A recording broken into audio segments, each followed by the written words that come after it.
Okay. So, did everyone do the reading and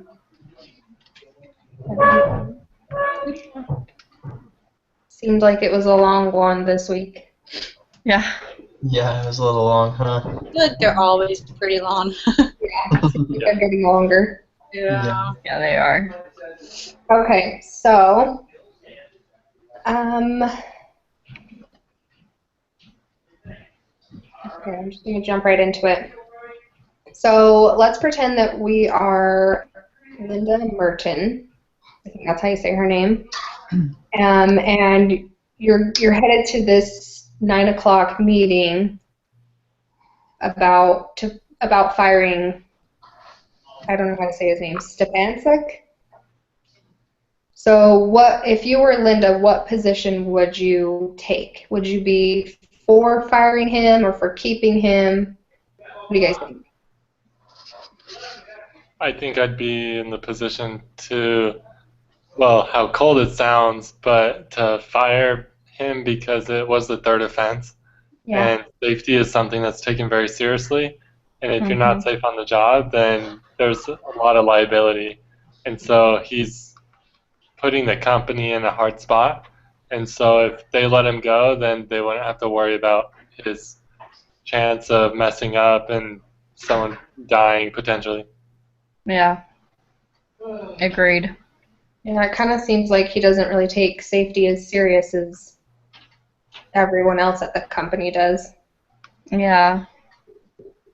Okay, so what did he do specifically? And you guys think it was serious, obviously, because we would let him go. Let's just talk about what he did for a second.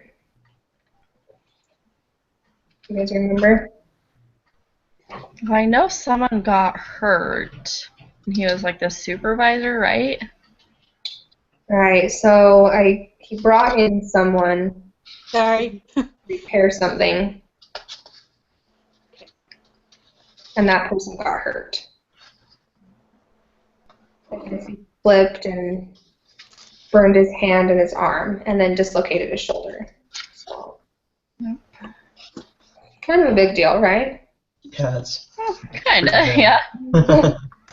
So, do you think it's all Stepancic's fault? Think maybe it's someone else's fault? It's also the person who got hurt. He should have been more careful and wearing the protective equipment that he was supposed to. So, I mean, it's hard to blame just one person. Right. It also says so he slipped on some loose material. So my immediate thought was, well, why is there like loose material just all over the place? Yeah. So yeah. I don't know if there's someone that's supposed to clean it. Sorry, go ahead, Colton. Oh, I was just gonna say, yeah, I agree. I'm sure.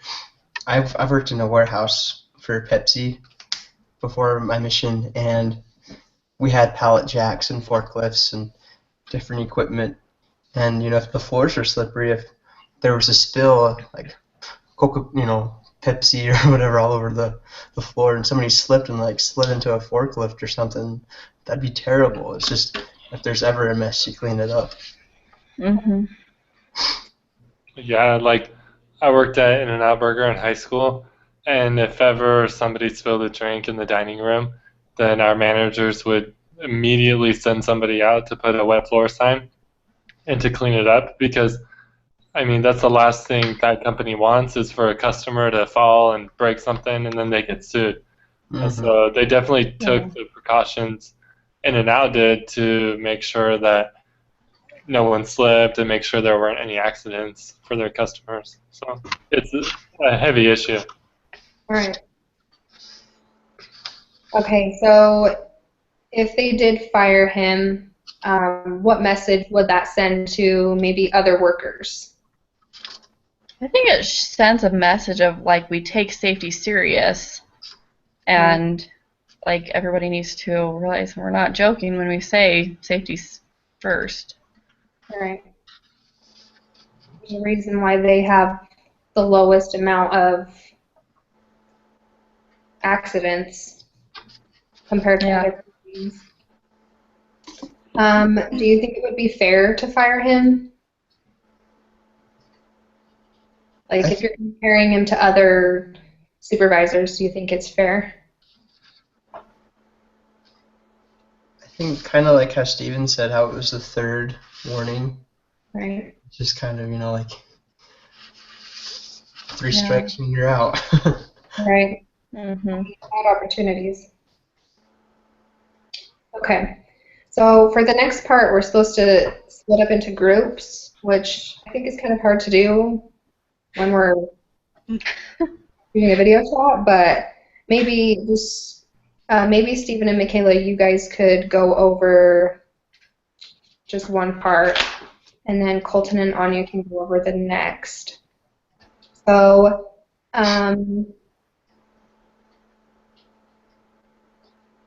so Stephen and Michaela, figure out which injury numbers are improving or like going down. It says to look at Exhibit 5. Do you guys have those? Yeah, and let me Um, pull it up. find it.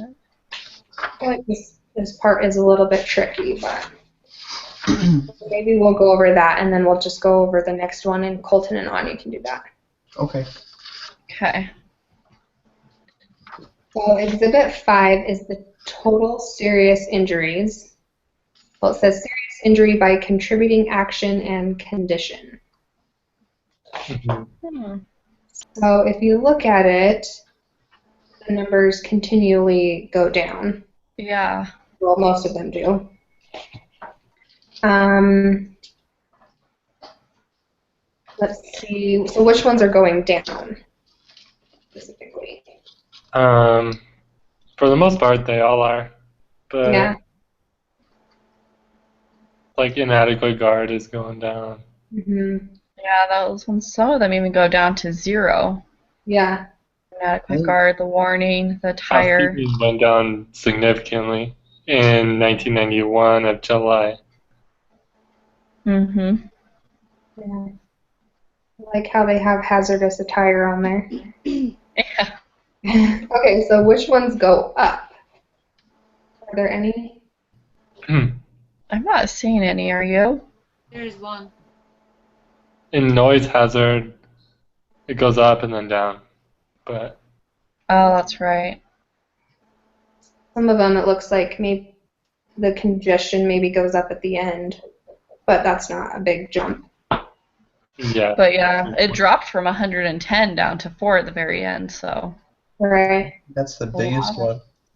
That's a good one. Yeah. In proper position. And it still has quite a few at the end of the 11. Yeah. That's a pretty significant drop though, from 102 to Mhm. 15. Yeah. Yeah. Even where it started at 138.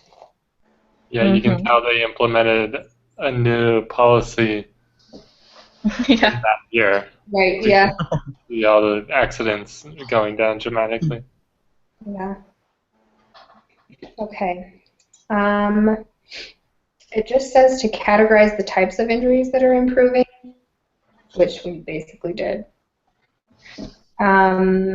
Let's see. So Colton and Anya, let's do Exhibit 6. So just the next page. Okay. Example of injuries reported. So let's look for some common themes and causes.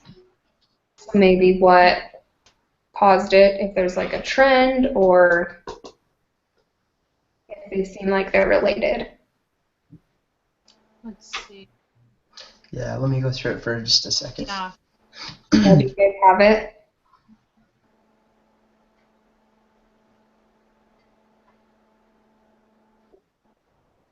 Seems like a lot of footing. Yeah, a lot of footing, a lot of slips, Yeah. Definitely. bumps, bumps Yes. and bruises. Yeah. Yeah, looks like there's a lot of feet ones, huh? Yeah, I think that's probably the number one. Yeah. So what can we learn about safety at Mission Valley from this list? They need to make So a lot of people slipped, or like didn't see something, and so lost their footing. I feel like they need to have visuals on certain things if they're hard to see, Right. or have a caution sign, and I think they should have caution signs everywhere. But Right. yeah, it's one thing.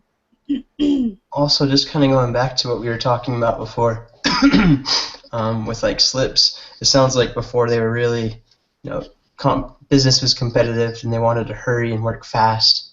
I think slowing down a little bit and cleaning up those messes rather than just continuing work, it'll reduce accidents, and they'll also be able to work faster because they won't have to stop and, fill out a injury report or whatever it might be.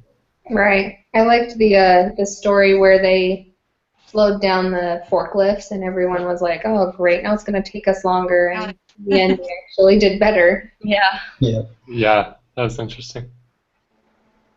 Okay.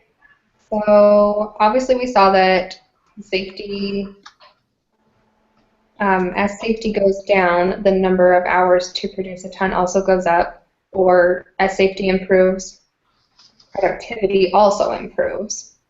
So were you guys surprised by that at all? Yeah, I was. Like, just because, like, what they said is, they're like, oh, slowing down is going to slow us down, but in reality, it sped things up because they were more efficient.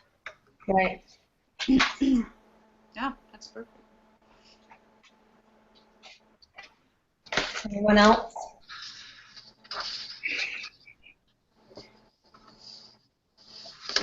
Okay. Did you think that if they weren't as, like, kind of like Colton said, so they were, what am I trying to say? If they were stopping a lot to do, like fill out different forms or clean up different messes, do you think they would have been able to be as productive? Kind of an obvious answer, but.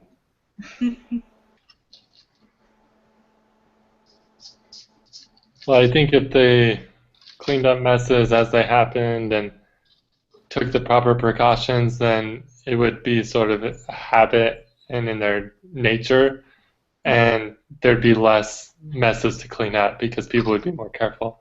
And so it wouldn't slow down production because they'd be more efficient because they're paying attention to their safety rules. Right. Like you said, at In-N-Out Burger, like what if they had just left that mess and cleaned it up like after all the customers had gone home? It would have been a mess. Yeah, it probably would have piled up and people probably would have gotten hurt and things wouldn't have gone as smoothly. No one would want to eat there, and then business would go down, and Right. a lot of things are affected by it. Right. Mm-hmm.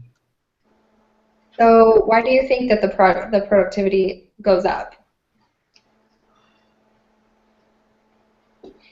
Kind of like Stephen said, it makes them more effective. More efficient. Right.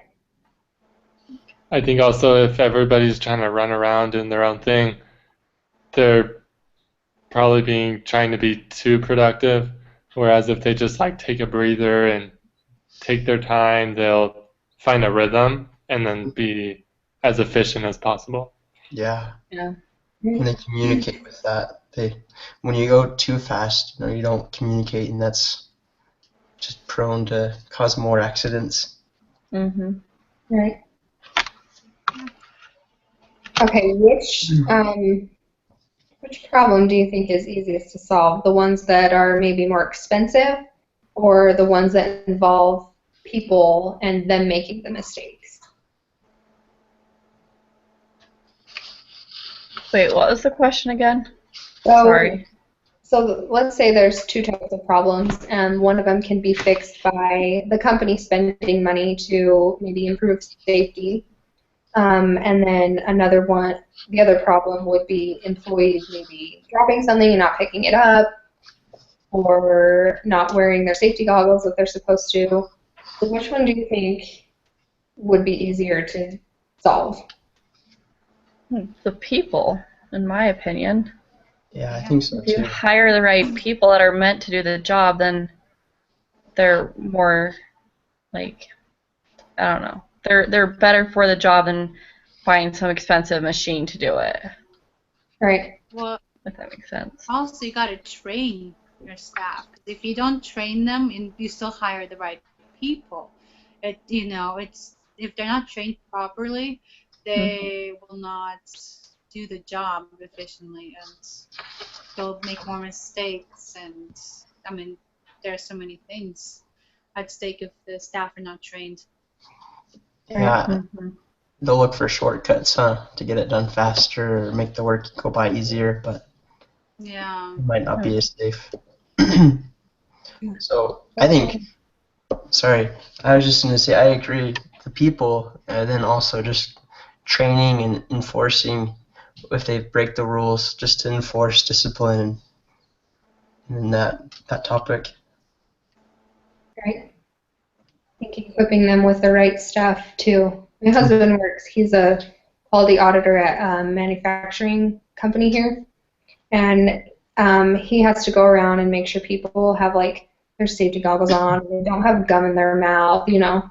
And some people are like, really? You got after them because they had gum in their mouth? And he's always like, well, if they're not being safe, someone's going to get hurt.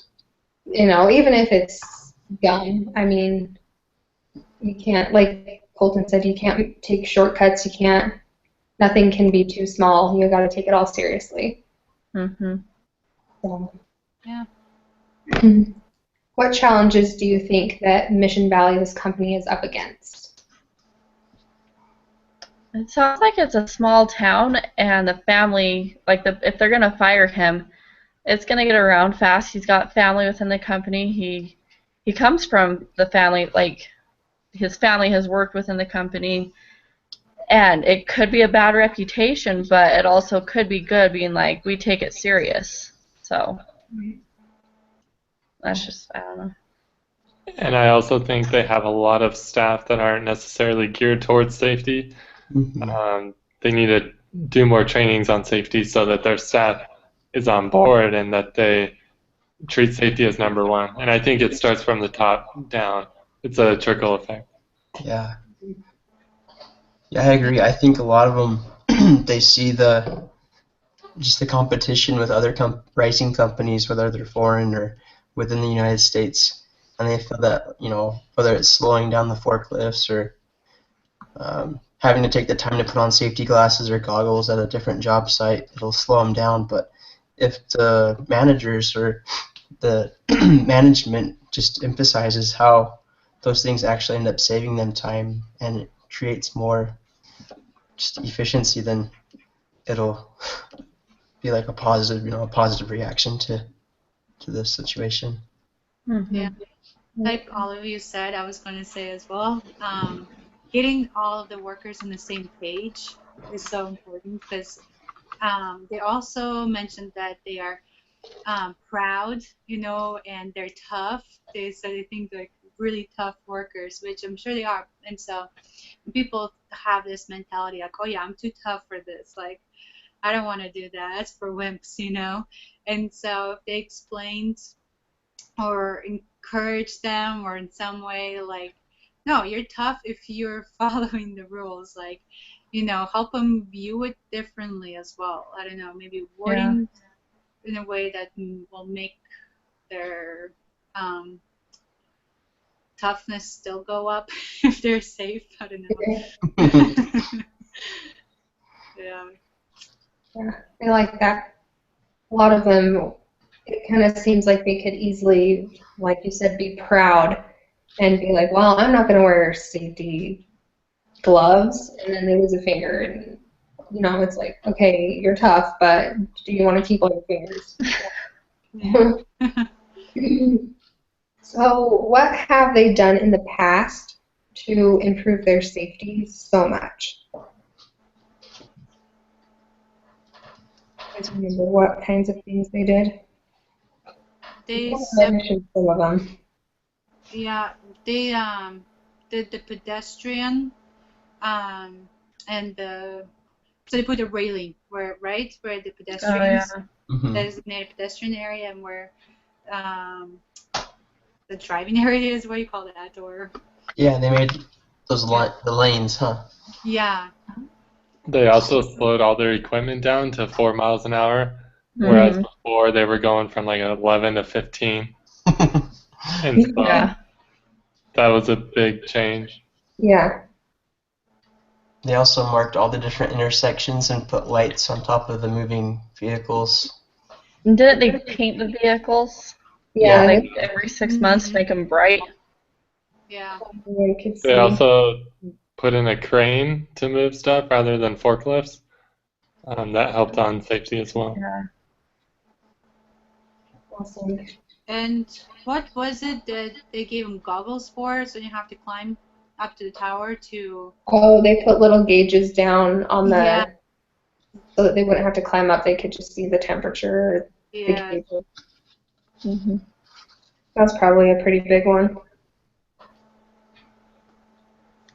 So do you think if they keep doing things like that, they'll be able to reach their goal? Yeah.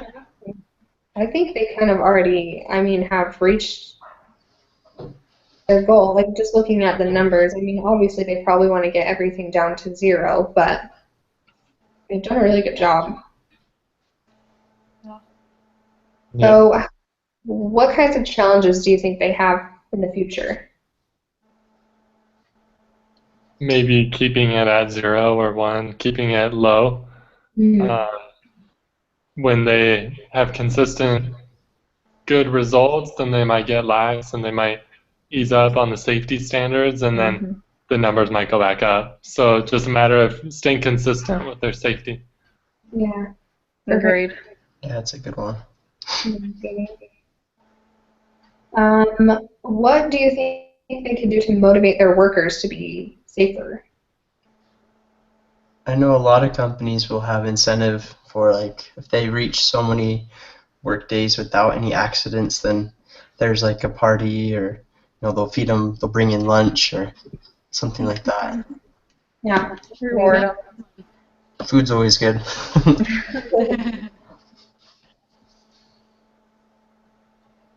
Let's see. Okay, so it says that we should, so it says that I should ask you if you guys follow safety procedures. Most That's definitely. Yes. Yes. Good answer. So one of the questions is, do you guys always wear your seatbelts? Uh-huh. I do. Yes. Let's see, avoid texting in dangerous places. Mm-hmm. That includes crosswalks. So you don't get that fine. Yeah. Don't jaywalk. Yeah. Especially in Rexburg. $75 fine. Exactly. Fine. Yeah, they Yeah. really do. Mm-hmm. Is that little white smart car still up there? I think so. Yeah, the little cop car. Yeah, Tough. he's a stickler on those jaywalkers. And parking. Oh, yeah. Careful where you park. That's crazy. I do not miss that part about Rexburg. Yeah. It was always faster just ride my bicycle to school than have to find a parking spot. Oh, totally. Seriously. I got to campus in like 3 minutes. If I drove my car, you'd have to drive around finding a spot. Yeah. Park clear up by the temple. Do that. Yep. Were you guys here when the Viking village was still here? On the what? Across, Viking village. Oh, Across the Viking post office? Village. Yeah, they bulldozed that over and they have a parking lot over Yeah. Oh yeah, I remember that. there. Yeah. Where is that? Up by the temple or? No, it's by the post office. Across right from the across the snow. street from the snow. Oh, okay. Mhm. Yeah. Cool. That's smart. Still not enough parking, but Never. Right? I know. Okay, so we need to go over Linda's plan. So it's Exhibit 11. It's kind of her draft of plans for 1992. That's when I was born. I hope they've changed since that time. Is anyone not born then? I was I'm in born. 93. Oh, you were? Yeah. That's funny. Okay. So let's go through her list and talk about each of them. Anya, do you have it? Yeah, Do Exhibit you want to 11. read the first one? Yeah. Monitor complete implementation of recommendations on falls, establish reporting procedure, and provide detailed tracking and report. Okay. Colton, do you want to read number 2? You Yeah. have it? Mm-hmm. Conduct stage 3 training for all supervisors and lead operators. Michaela, do you want to read number 3? Publish a bi-weekly newsletter on safety and plant. Coordinate with Pittsburgh. And Stephen, number 4? Improve safety committee operations. Better information. Train committee leaders at crew level. Okay. And number 5 is establish safety recognition program. Awards and dinner based on performance improvement. Make it fun. And then number 6 is meet with superintendents on a monthly basis to review safety performance, improve the meetings, and the monthly report. So, hang on, sorry. Which ones do you think will help the company reach its goal? I think 6, most definitely. Yeah. Mm-hmm. And establish the awards and dinners. Yeah. That's a good one. I don't know if number 3 would amount to much. People might just throw it away. Yeah, I agree. Yeah. It's like it might be just a waste of paper, or just an email that gets deleted. Yeah. Did Like you at guys my say work? 2 already? What? Did you guys already say 2? No, we didn't. No. I think that one's a good one. It's training, just overall. Yeah. Training. Kind of a big one, yeah. For example, at my work, all the construction workers have to sign off on safety sheets every week, which is like a requirement for OSHA. And I don't even think the construction workers read it. I'm sure the supervisors just hand it out and say, sign this to get your check. And then they bring it back the next week. So again, like newsletters, papers with information on it, they're not going to read. They have concrete to lay, and they do not want to sit and read a page long of safety procedures that they don't want. Right. But sometimes it's sort of like the protocol. It protects the company if they have all the signatures from the laborers. It puts the liability more on the laborer if he gets hurt because he didn't know about the safety procedures when he signed it. So Right. Mm-hmm. So that's a good example. See, my work, I don't even know what our safety procedure is, because they never talked about safety or anything like. And we have clients that get violent, and we don't really. I mean, we're not allowed to touch them. That's all they tell us. So, even if they're trying to hurt us, you try to stay away from. Like try to protect yourself. But so yeah, our work kind of sucks with all these things. Oh. Oh, maybe I'll have to mention something. Is there any training for me for safety? Yeah, no, they don't provide You really any. should. We have a lot. I work in the bank, and we have a lot for security than safety. Like even when we lock up at night, we let one person go out and make sure that they get to their car safe, and then 2 of us go out and we watch each other's back as we get into our cars. It's just tons of stuff like that. Wow. Wow, that's nice. yeah. And on all the job sites at my work, I mean, they have safety people at every job site. And so if somebody's not following the safety rules, then we get fined immediately. And so supervisors and the superintendents don't mess around when it comes to safety. They start yelling if somebody's messing up. So No. I work with a lot of, I work for a company that provides Lifelight, and I just work in the accounting department, but we work with a lot of pilots and nurses and like mechanics. And I know that they have a long list of procedures that they have to follow to make sure, like before they even take off or before they like load a passenger, or, I mean, it's kind of a big deal because it's people's lives, but I know like when they go through their initial training, they have a training on safety, and then they do it with like their training in person. Wow. So they go over it a couple times. I would imagine so. Yeah. So what did you guys learn from talking about this case that would apply to future workplaces? I think most of all, just to recognize that safety is number one, and it's important to prevent rather than to go back and like fix what went wrong in the past. Because once someone gets hurt or once someone dies, it's too late. Yeah. Mm-hmm. So prevention is key, and training is important. And coming up with a good plan for training your people on safety is important as well. Agreed. Yeah. Like her plan, I'm sure this wasn't the first time she had come up with some things to improve on, so maybe consistently going over the plan and seeing how you could improve it. Yeah, always improving. Yeah. I think that's all the questions.